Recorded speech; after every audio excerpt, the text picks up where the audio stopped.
तो अगला जो टॉपिक हम लोग अभी डिस्कस करेंगे, क्या नाम है उसका, बायो-सावर्ट्स लॉ। अगला जो टॉपिक है वो क्या है, बायो-सावर्ट्स लॉ। तो बायो-सावर्ट्स लॉ मैग्नेटिक फील्ड को कैलकुलेट करने के लिए यूज़ किया जाएगा। बायो-सावर्ट्स लॉ क्या बोलता है कि अगर आपके पास में कोई भी वायर है, सपोज करो ये वायर है जिसमें हम आई करंट फ्लो कर रहे हैं, ये कोई वायर है जिसमें आई करंट फ्लो किया जा रहा है, तो अगर इस वायर के ऊपर एक छोटा सा एलिमेंट लिया जाए, इस वायर के ऊपर इस लेंथ का छोटा सा एक एलिमेंट लिया जाए और उसको बोला जाए dl, और इस dl को अगर हम एक वेक्टर क्वांटिटी कंसिडर कर लें जिसकी डायरेक्शन करंट के अलोंग हो, तो इस छोटे से एलिमेंट को हम बोलेंगे करंट एलिमेंट। क्या बोलेंगे इसको, करंट एलिमेंट। हमने क्या किया, वायर के ऊपर एक छोटा सा लेंथ का एलिमेंट लिया और जिस डायरेक्शन में करंट है उसी डायरेक्शन में उसकी डायरेक्शन कंसिडर कर ली, तो उसको हमने क्या नाम दे दिया, हमने इसको बोला करंट एलिमेंट। क्या बोला इसको, करंट एलिमेंट। तो ये जो करंट एलिमेंट है इसकी वजह से इससे r डिस्टेंस पे अगर हमें मैग्नेटिक फील्ड की वैल्यू कैलकुलेट करनी है, मैग्नेटिक फील्ड का मैग्नीट्यूड कैलकुलेट करना है इस करंट एलिमेंट की वजह से, तो उसके लिए हम बायो-सावर्ट्स लॉ यूज़ करते हैं। ये हो गया अपना करंट एलिमेंट, थोड़ा हाईलाइट कर देते हैं इसको। ये अपना क्या है, करंट एलिमेंट है, और इसके सेंटर से r डिस्टेंस के ऊपर ये कोई पॉइंट है P। कितना डिस्टेंस पे ये पॉइंट है, r डिस्टेंस के ऊपर पॉइंट है। तो यहाँ पे अगर मुझे मैग्नेटिक फील्ड कैलकुलेट करना हो due to this current element, तो उसके लिए ये लॉ यूज़ किया जाता है। क्या नाम है इसका, बायो-सावर्ट्स लॉ। ये जो करंट एलिमेंट है इसमें जो करंट की डायरेक्शन है और जो पॉइंट है उसकी तरफ अगर मैं एक r वेक्टर ड्रॉ कर दूँ, तो इनके बीच का एंगल माना जाएगा थीटा। ये एंगल मान लो कोई थीटा एंगल है। dl एलिमेंट की जो डायरेक्शन है और जो पॉइंट का पोजीशन वेक्टर है, पोजीशन वेक्टर किसको बोलते हैं, अगर मैं इस पॉइंट को, एलिमेंट के सेंटर को ओरिजिन कंसिडर कर लूँ, तो ओरिजिन से इस पॉइंट की तरफ जो आप वेक्टर ड्रॉ करोगे इसी को हम क्या बोल देंगे, पोजीशन वेक्टर बोल देंगे। तो अगर करंट एलिमेंट की डायरेक्शन और पॉइंट का जो पोजीशन वेक्टर है उनके बीच का एंगल थीटा हो, तो आपको अगर ये पता करना हो कि यहाँ पे मैग्नेटिक फील्ड कितना होगा due to this current element, तो आपको एक फॉर्मूला बनाना है और उस फॉर्मूले को ही हम क्या बोलेंगे, बायो-सावर्ट्स लॉ बोलेंगे। पहले तो ये देखो कि यहाँ पे जो मैग्नेटिक फील्ड प्रोड्यूस होगा इस करंट एलिमेंट की वजह से, वो किन किन चीज़ों पे डिपेंड करेगा, उसके अकॉर्डिंग फॉर्मूला बनाएंगे और उसी को हम क्या बोलेंगे, बायो-सावर्ट्स लॉ। पहले ये बताओ कि यहाँ पे जो मैग्नेटिक फील्ड है वो किस वजह से प्रोड्यूस हो रहा है, क्योंकि वायर में करंट फ्लो हो रहा है। अगर वायर में करंट जीरो होता तो क्या यहाँ पे मैग्नेटिक फील्ड प्रोड्यूस होता, नहीं। यहाँ पे मैग्नेटिक फील्ड इसलिए प्रोड्यूस हो रहा है क्योंकि वायर में करंट फ्लो हो रहा है, और करंट जितना ज़्यादा होगा मैग्नेटिक फील्ड भी उतना ही ज़्यादा प्रोड्यूस होगा। तो मैं ये बोल सकता हूँ कि इस करंट एलिमेंट की वजह से जो यहाँ पे मैग्नेटिक फील्ड मिलेगा, सपोज करो उसको हम dB नाम दे देते हैं, क्योंकि स्मॉल एलिमेंट की वजह से जो मैग्नेटिक फील्ड है वो भी स्मॉल होगा, इसलिए उसको क्या नाम दे दिया, dB। तो ये जो मैग्नेटिक फील्ड dB है ये डायरेक्टली प्रोपोर्शनल होगा करंट के, जो इस वायर में फ्लो होने वाला करंट है उसके डायरेक्टली प्रोपोर्शनल होगा। वायर में करंट जितना ज़्यादा होगा इस पॉइंट के ऊपर मैग्नेटिक फील्ड भी उतना ही ज़्यादा प्रोड्यूस होगा, ठीक है। दूसरी बात, यहाँ पे जो मैग्नेटिक फील्ड प्रोड्यूस होगा क्या वो इस एलिमेंट की लेंथ के ऊपर डिपेंड करेगा, क्या डिपेंड करेगा। अगर ये एलिमेंट छोटा होगा तो इसकी वजह से यहाँ पे जो मैग्नेटिक फील्ड होगा वो कम होगा, लेकिन अगर ये एलिमेंट बड़ा होगा, ये इस एलिमेंट की लेंथ अगर हम ज़्यादा लेंगे तो हम क्या देखते हैं कि यहाँ पे जो मैग्नेटिक फील्ड है वो ज़्यादा मिलेगा। जितना बड़ा वायर होगा, जितना बड़ा एलिमेंट आप कंसिडर करोगे उतना ही ज़्यादा यहाँ पे मैग्नेटिक फील्ड आपको मिलेगा। तो एलिमेंट की लेंथ भी यहाँ पे मैटर कर रही है, लेंथ जितनी ज़्यादा होगी उतना ही ज़्यादा मैग्नेटिक फील्ड यहाँ पे प्रोड्यूस होगा। तो एक बात और हम यहाँ पे लिख देते हैं कि यहाँ पे जो मैग्नेटिक फील्ड dB प्रोड्यूस हो रहा है वो करंट एलिमेंट की लेंथ के भी क्या है, डायरेक्टली प्रोपोर्शनल है। dB is also directly proportional to dl। बातें समझ में आ रही है क्या, ये सारी चीज़ें हम ऑब्जर्व कर रहे हैं, उसके अकॉर्डिंग हम फॉर्मूला बनाएंगे। तो हमने देखा करंट अगर इंक्रीज किया जाता है वायर में तो मैग्नेटिक फील्ड बढ़ जाता है, इसका मतलब dB is directly proportional to I।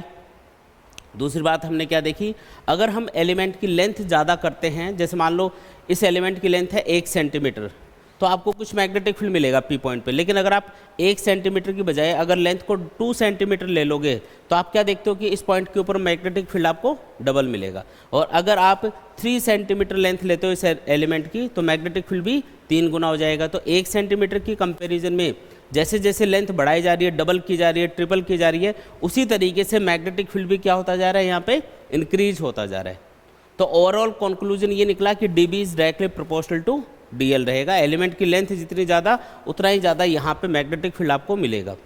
ठीक है, तीसरी चीज़ है इस डिस्टेंस के ऊपर डिपेंड करेगा क्या मैग्नेटिक फील्ड, तो डिपेंड करेगा। कोई भी करंट कैरिंग वायर हो उसके पास में अगर आप देखोगे किसी भी पॉइंट पे तो मैग्नेटिक फील्ड आपको ज़्यादा मिलेगा, लेकिन अगर उससे दूर चले जाओगे तो वायर का जो मैग्नेटिक फील्ड है वो घटता जाएगा। दूरी के साथ में क्या होगा, मैग्नेटिक फील्ड डिक्रीज होगा। तो किस तरीके से डिपेंड करेगा ये आर के ऊपर मैग्नेटिक फील्ड, तो मैग्नेटिक फील्ड आर स्क्वायर के इन्वर्सली प्रोपोर्शनल होगा। इसको हम बोलते हैं इन्वर्स स्क्वायर लो।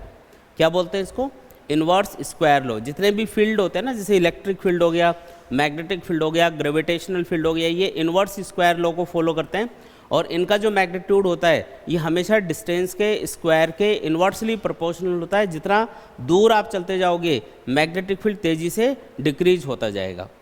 ठीक है, या इलेक्ट्रिक फील्ड होगा तो वो तेज़ी से डिक्रीज होता जाएगा, या ग्रेविटेशनल फील्ड होगा तो वो तेज़ी से कम होता जाएगा। तो जितने भी फील्ड होते हैं ना, जैसे इलेक्ट्रिक फील्ड का एग्जांपल दिया, ग्रेविटेशनल फील्ड और मैग्नेटिक फील्ड, ये सब इन्वर्स स्क्वायर लॉ को फॉलो करते हैं और उसके अकॉर्डिंग जो मैग्नेटिक फील्ड है वो किसके इन्वर्सली प्रोपोर्शनल होगा, आर स्क्वायर के इन्वर्सली प्रोपोर्शनल होगा। तो ये दूरी का रिलेशन आ गया मैग्नेटिक फील्ड के साथ में। ठीक है, अब एक चीज़ और बच गई और वो है थीटा। क्या इस थीटा के ऊपर भी मैग्नेटिक फील्ड डिपेंड करेगा? हाँ जी, इसके ऊपर भी मैग्नेटिक फील्ड डिपेंड करता है। कैसे, देखो कोई भी वायर हो उसके चारों तरफ जो मैग्नेटिक फील्ड होगा वो कौन सी डायरेक्शन में होगा, तो वायर में जैसे ही करंट फ्लो करते हो उसके इस वायर के परपेंडिकुलर प्लेन में, यानी कि इस हॉरिजॉन्टल प्लेन में ऐसे सर्कल्स की फॉर्म में मैग्नेटिक फील्ड प्रोड्यूस हो जाएगा। वायर के चारों तरफ जो मैग्नेटिक फील्ड होगा वो ऐसे होगा सर्कल्स की फॉर्म में, है ना। तो ये जो मैग्नेटिक फील्ड है ये कौन से प्लेन में है, इस वायर के परपेंडिकुलर प्लेन में है।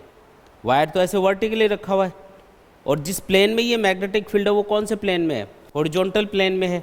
समझ रहे हो बात? अच्छा, ये जो हॉरिजॉन्टल प्लेन है उसके ऊपर अगर आप कोई भी पॉइंट लोगे तो वायर के परपेंडिकुलर डायरेक्शन में आएगा, है ना। तो हमने ये देखा कि अगर मैं इस थीटा को 90 डिग्री लेता हूँ तो मुझे आर डिस्टेंस के ऊपर जो पॉइंट हमने पी लिया ना, अगर हम थीटा को 90 बना देंगे तो वायर के परपेंडिकुलर ये पॉइंट आ जाएगा यहाँ पे कहीं पे, और यहाँ पे जो मैग्नेटिक फील्ड होगा वो मैक्सिमम होगा। लेकिन अगर थीटा 90 के अलावा कुछ होगा, 60 डिग्री, 45 डिग्री, 30 डिग्री, ऐसा कुछ भी, तो मैग्नेटिक फील्ड कम होता जाएगा।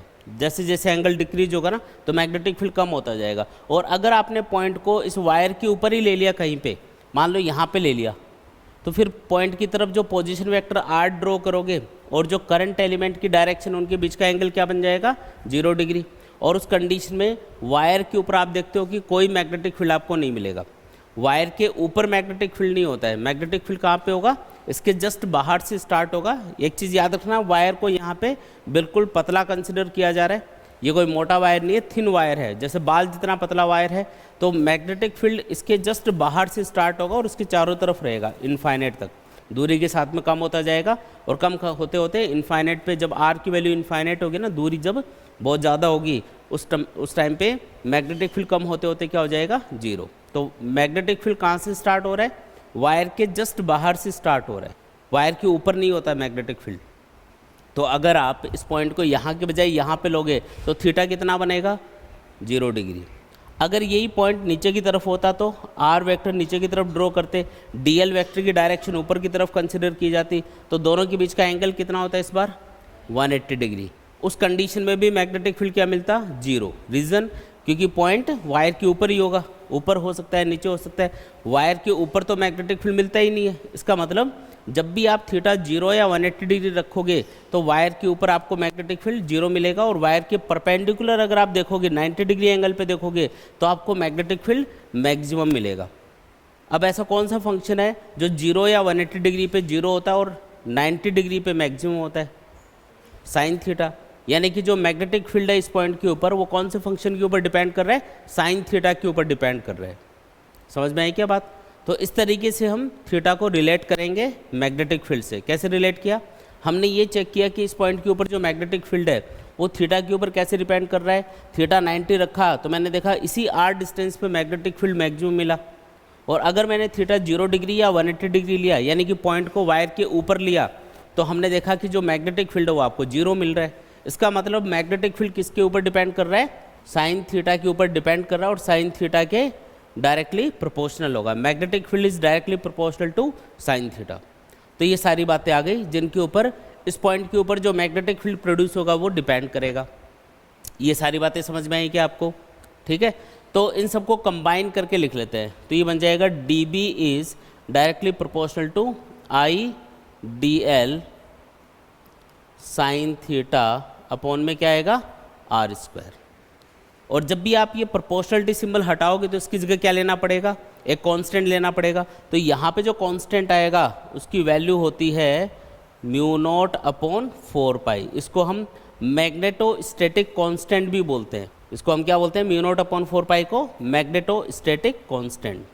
अभी देखते हैं इसकी वैल्यू क्या होती है, बाकी एज इट इज आ जाएगा। तो ये आ गया फॉर्मूला अपने पास, d B equals to mu not upon 4 pi I D L sine theta upon are square. आया समझ में? ये क्या चीज़ है, इसको हम क्या बोल रहे हैं, मैग्नेटोस्टैटिक कांस्टेंट।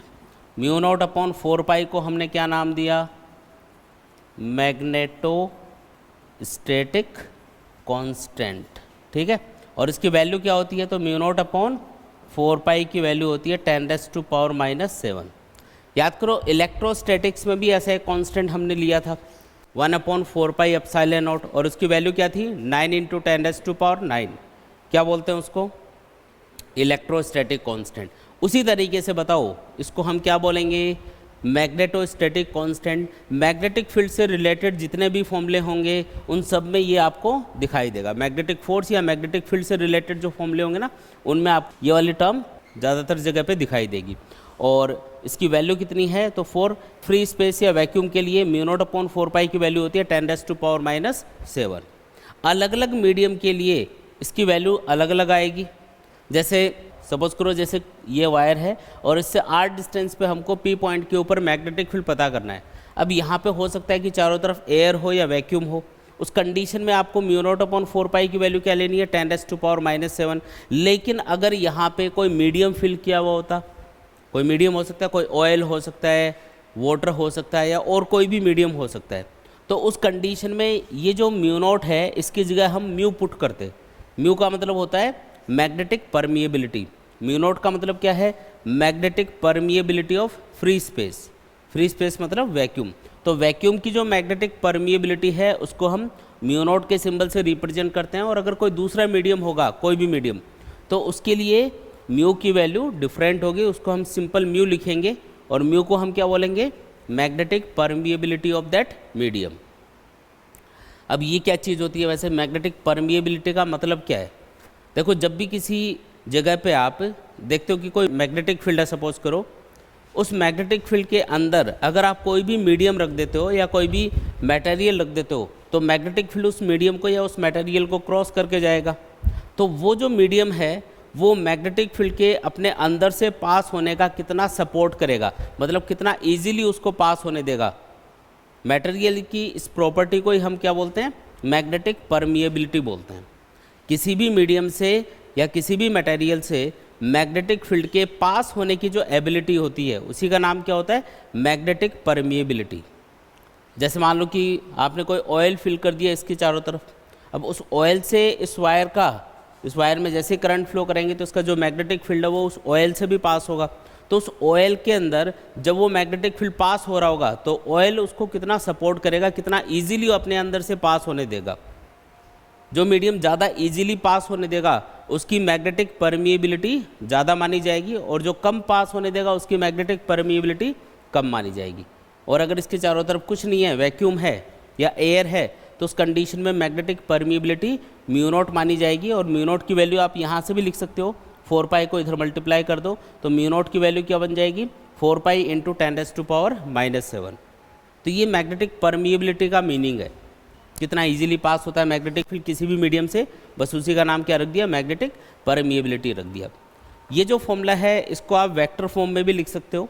इसको आप लिखोगे dB इक्वल्स टू, देखो mu naught upon 4 pi I dl vector cross r cap divided by r square. ये देखो मैंने r कैप लिया, r कैप मतलब यूनिट वेक्टर है ये, और किसका यूनिट वेक्टर है, तो जिसके ऊपर केप लगा है उसका यूनिट वेक्टर है। आर केप का मतलब है जो आर वेक्टर है उसका यूनिट वेक्टर लिया जा रहा है। अगर मैं डीएल वेक्टर का आर वेक्टर के यूनिट वेक्टर के साथ में क्रॉस प्रोडक्ट कर दूं तो ये क्या आएगा, ये आएगा DL into R into sine theta. जैसे ए क्रॉस बी क्या होता है, ए बी साइन थीटा, वैसे ये क्या आएगा DL into R into sine theta. लेकिन ये क्या है, यूनिट वेक्टर है, इसका मैग्नीट्यूड क्या होगा 1, तो ये आएगा DL into 1 into sine theta. R cap का मैग्नीट्यूड कितना होगा 1, तो DL into 1 into sine theta यानी कि डीएल साइन थीटा बन जाएगा। देखो वापस यही फॉर्मूला बन जाएगा सॉल्व करने पे। इसको सॉल्व करके देखो, डीएल क्रॉस आर को सॉल्व करोगे तो क्या आएगा DL into 1 into sine theta यानी कि डीएल साइन थीटा। सॉल्व करने पे वापस यही फॉर्मूला आ रहा है। तो ये वेक्टर फॉर्म में इसको लिखने का तरीका है। तो वेक्टर फॉर्म में लिखने से हमको क्या फ़ायदा है, हम डायरेक्शन पता कर सकते हैं। जो मैग्नेटिक फील्ड है वो कौन सी डायरेक्शन में होगा ये हम इस फॉर्मूले को देख के बता सकते हैं।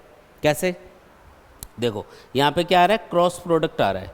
क्रॉस मल्टीप्लिकेशन में क्या होता है कि राइट हैंड स्क्रू रूल से हम डायरेक्शन पता करते हैं। अगर हमें डीएल क्रॉस आर की डायरेक्शन पता करनी है, आर केप किधर होगा, आर वेक्टर के अलोंग होगा, तो डीएल क्रॉस आर की डायरेक्शन चेक करो। जो डीएल क्रॉस आर केप की डायरेक्शन आएगी, जो डीएल क्रॉस आर की डायरेक्शन आएगी वही आपको मैग्नेटिक फील्ड की डायरेक्शन कंसिडर करनी है, वही मैग्नेटिक फील्ड की डायरेक्शन मानी जाएगी। तो डीएल किधर है, यहाँ पे डीएल ऊपर की तरफ है, आर वेक्टर इधर है, तो डीएल क्रॉस आर करो। कैसे करोगे, डीएल की डायरेक्शन में राइट हैंड फिंगर्स को रखो और आर वेक्टर की डायरेक्शन में राइट हैंड फिंगर्स को घुमाओ। डीएल की डायरेक्शन में यानी कि ऊपर राइट हैंड फिंगर्स को रखते हुए आर वेक्टर की तरफ फिंगर्स को घुमाना है।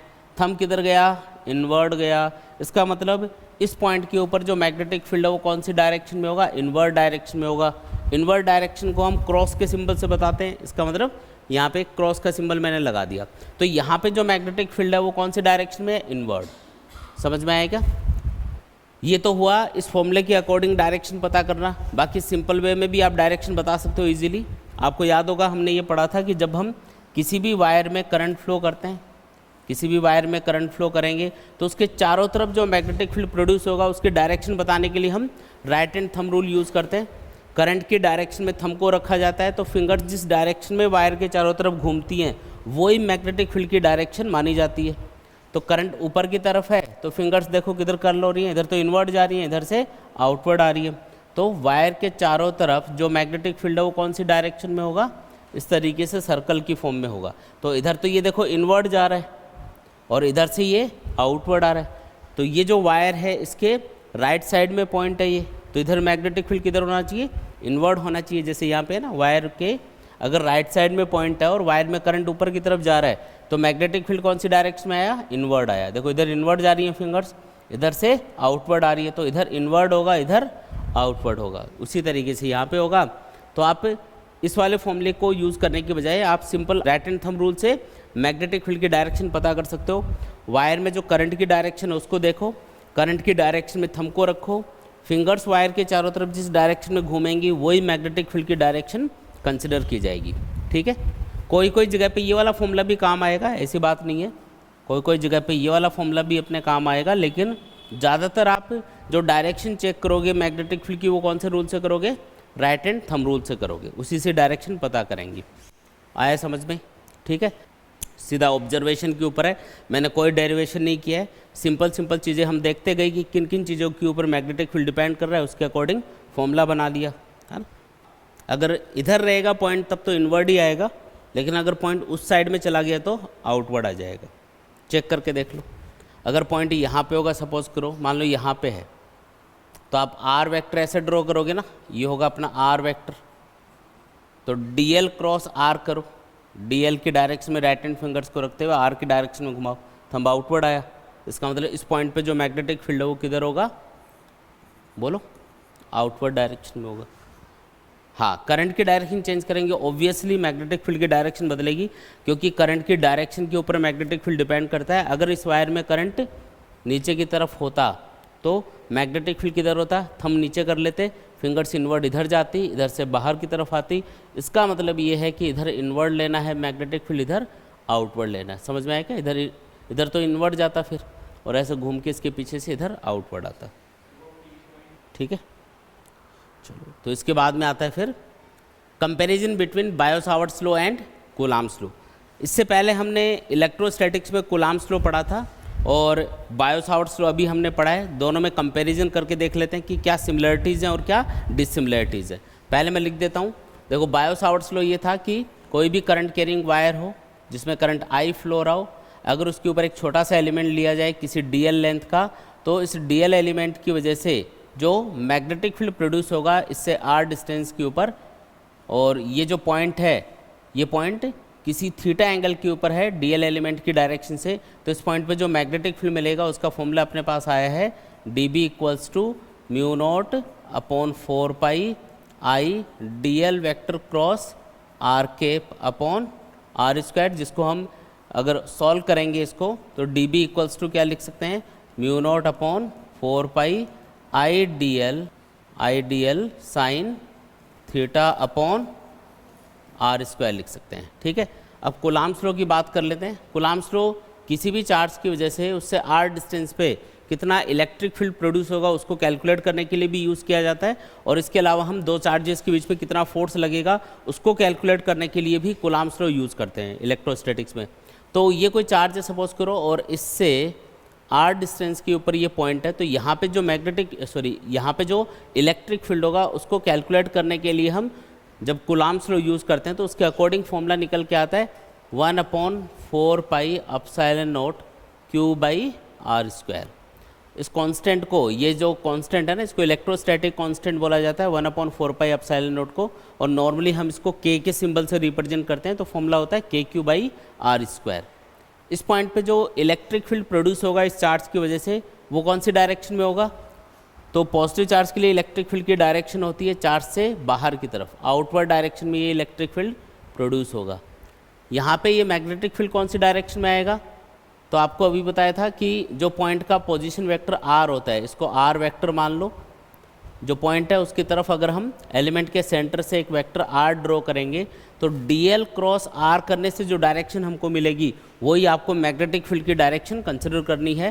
तो डीएल क्रॉस आर करने से डायरेक्शन किधर आ रही है, इनवर्ड आ रही है। इसका मतलब यहाँ पे जो मैग्नेटिक फील्ड है वो इनवर्ड डायरेक्शन में है।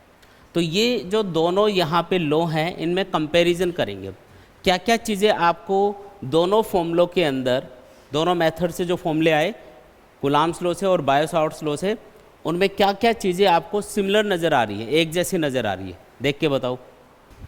दोनों ही, चाहे वो मैग्नेटिक फील्ड हो चाहे वो इलेक्ट्रिक फील्ड हो, दोनों ही आर स्क्वायर के इन्वर्सली प्रोपोर्शनल है, मतलब कि डिस्टेंस के स्क्वायर के इन्वर्सली प्रोपोर्शनल। देखो इसमें भी अपॉन में आर स्क्वायर आ रहा है ना, उसमें भी अपॉन में आर स्क्वायर आ रहा है। इसका मतलब कूलम्ब्स लॉ के अकॉर्डिंग इलेक्ट्रिक फील्ड कैलकुलेट कर लो और बायो-सावर्ट्स लॉ के अकॉर्डिंग मैग्नेटिक फील्ड कैलकुलेट कर लो। दोनों ही कंडीशन में जो मैग्नेटिक फील्ड और इलेक्ट्रिक फील्ड होंगे वो डिस्टेंस के स्क्वायर के इन्वर्सली प्रोपोर्शनल आएंगे, तो ये सिमिलरिटी हो गई। इसके अलावा एक सिमिलरिटी और भी है जो फॉर्मूले में आपको नज़र नहीं आएगी, वो ये है कि दोनों ही सुपरपोजिशन प्रिंसिपल को फॉलो करने वाले लॉ होते हैं।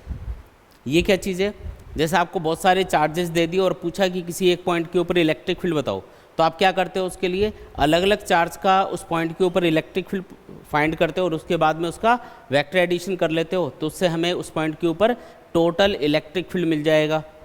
इसी तरीके से मैग्नेटिक फील्ड के लिए भी किया जाता है। अगर आपको बहुत सारे वायर दे रखे हैं जिनमें करंट फ्लो हो रहा होता है, तो किसी एक पॉइंट पे अगर उन वायर्स की वजह से मैग्नेटिक फील्ड बताना है तो क्या करोगे, अलग अलग वायर का उस पॉइंट पे मैग्नेटिक फील्ड पता करोगे और उसके बाद में उसका वेक्टर एडिशन कर लोगे, तो क्या आ जाएगा अपने पास, टोटल मैग्नेटिक फील्ड आ जाएगा। तो दोनों ही जगह पे हम ये लॉ अप्लाई कर सकते हैं, जिसको हम सुपरपोजिशन प्रिंसिपल बोलते हैं। सुपरपोजिशन प्रिंसिपल यही होता है कि आप अलग अलग इलेक्ट्रिक फील्ड या मैग्नेटिक फील्ड को कैलकुलेट कर लो, फिर उनका वेक्टर एडिशन कर लो, उससे हमारे पास में टोटल इलेक्ट्रिक फील्ड या टोटल मैग्नेटिक फील्ड निकल के आ जाता है। तो ये दोनों ही जगह फॉलो होगा, चाहे बायो-सावर्ट्स लॉ आप फॉलो कर रहे हो उसमें भी आप लगा सकते हो, चाहे आप कूलम्ब्स लॉ फॉलो कर रहे हो उसमें भी आप लगा सकते हो, है ना, दोनों जगह लगेगा। तो ये एक और सिमिलरिटी इसके अंदर बताई जा सकती है।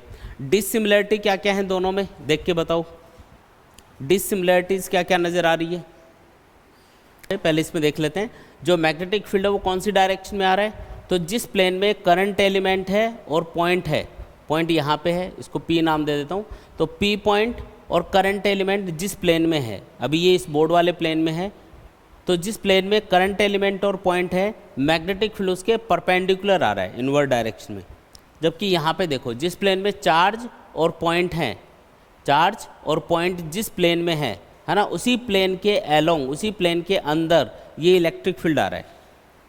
मतलब यहाँ पे इलेक्ट्रिक फील्ड उसी प्लेन में है जिस प्लेन में पॉइंट और चार्ज हैं, जबकि यहाँ पे मैग्नेटिक फील्ड उस प्लेन के परपेंडिकुलर है जिस प्लेन में पॉइंट और करंट एलिमेंट है। तो ये इनमें एक डिसिमिलरिटी हो गई एक तरह से। इसमें इलेक्ट्रिक फील्ड इसी प्लेन में आ रहा है, जबकि इसमें मैग्नेटिक फील्ड प्लेन के परपेंडिकुलर आ रहा है। और क्या डिसिमिलरिटी आपको नज़र आ रही है, बताओ देख के। यहाँ पे जो इलेक्ट्रिक फील्ड है, देखो इस फॉर्मूले के अंदर थीटा नहीं आ रहा। इसका मतलब चार्ज से r डिस्टेंस पे चाहे इधर आप इलेक्ट्रिक फील्ड पता कर लो, r डिस्टेंस पे इधर इलेक्ट्रिक फील्ड पता कर लो, r डिस्टेंस पे इधर इलेक्ट्रिक फील्ड पता कर लो, चार्ज से r डिस्टेंस पे चारों तरफ इलेक्ट्रिक फील्ड बराबर ही होगा। क्या फॉर्मूला होगा उसके लिए, KQ/r² या 1/4πε0 Q/r²। तो डायरेक्शन के ऊपर ये डिपेंड कर ही नहीं रहा, थीटा के ऊपर डिपेंड ही नहीं कर रहा कि किस डायरेक्शन में पॉइंट है, उसके ऊपर इलेक्ट्रिक फील्ड डिपेंड नहीं करता। इलेक्ट्रिक फील्ड सिर्फ डिपेंड करेगा चार्ज कितना और पॉइंट की उस चार्ज से डिस्टेंस कितनी है। जबकि यहाँ पे क्या है, यहाँ पे थीटा भी आ रहा है। मतलब पॉइंट अगर थीटा एंगल पे यहाँ पे होगा तो यहाँ पे मैग्नेटिक फील्ड अलग आएगा। अगर इस थीटा को मैं चेंज कर दूँ तो मैग्नेटिक फील्ड यहाँ पे चेंज हो जाएगा। मतलब थीटा के चेंज होने से मैग्नेटिक फील्ड की वैल्यू चेंज हो रही है, यहाँ पे अलग है। यही पॉइंट r डिस्टेंस पे अगर यहाँ पे होता तो अलग आता मैग्नेटिक फील्ड, r डिस्टेंस पे यहाँ पे होता तो अलग मैग्नेटिक फील्ड आता, क्योंकि r तो सेम है लेकिन थीटा बदल रहा है, और थीटा बदलने के साथ साथ मैग्नेटिक फील्ड की वैल्यू चेंज होती जाएगी। ये बात समझ में आ गई क्या? तो ये भी इन दोनों में क्या है, डिसिमिलरिटी है। ठीक है, क्या क्या डिसिमिलरिटी बताई? एक तो ये बताया कि जो इलेक्ट्रिक फील्ड है वो सेम प्लेन में होता है, जिस प्लेन में पॉइंट और चार्ज होते हैं उसी प्लेन में होगा। मैग्नेटिक फील्ड हमेशा उस प्लेन के परपेंडिकुलर होता है जिस प्लेन में करंट एलिमेंट और पॉइंट होते हैं। और क्या डिसिमिलरिटी बताई? जो मैग्नेटिक फील्ड है वो थीटा पे डिपेंड करता है, जबकि इलेक्ट्रिक फील्ड थीटा पे डिपेंड नहीं करता है।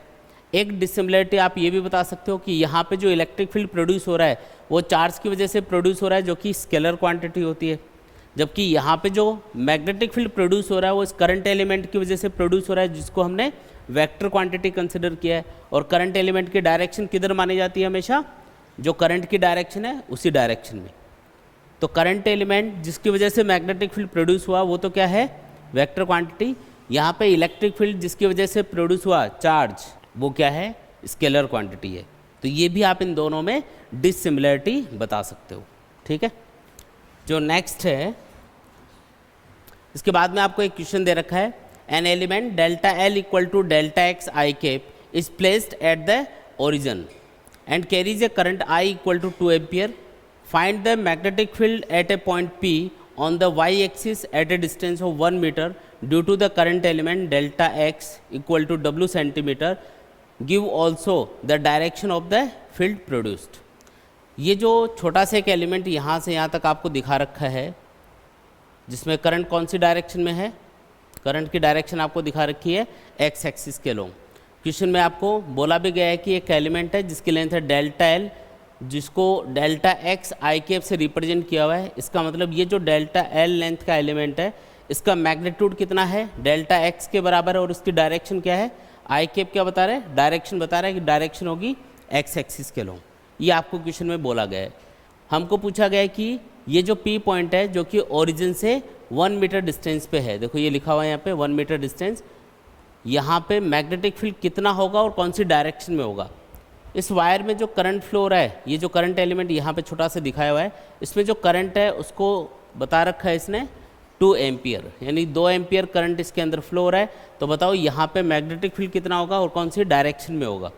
एक एक करके दोनों चीज़ें बताते हैं। देखो एक चीज़ और इसने बोली है कि ये जो डेल्टा एल लेंथ का एलिमेंट है, जिसको हम लिख सकते हैं डेल्टा एक्स आई कैप यहाँ पे डायरेक्शन बताने के लिए है। ठीक है, तो ये जो डेल्टा एक्स है आगे जाके इसने बोला कि ये किसके बराबर है, W सेंटीमीटर के बराबर है। तो मैं डेल्टा एक्स को क्या लिख सकता हूँ, W, और सेंटीमीटर को मीटर में चेंज करने के लिए क्या करना पड़ेगा, 10⁻⁻² से मल्टीप्लाई करके लिखना पड़ेगा इनटू आई कैप। तो जो डेल्टा एल है उसको आप क्या लिख सकते हो, W इंटू 10⁻² आई कैप लिख सकते हो। अब आते हैं क्वेश्चन के ऊपर जो इसने पूछा है इस पॉइंट के ऊपर मैग्नेटिक फील्ड कितना होगा।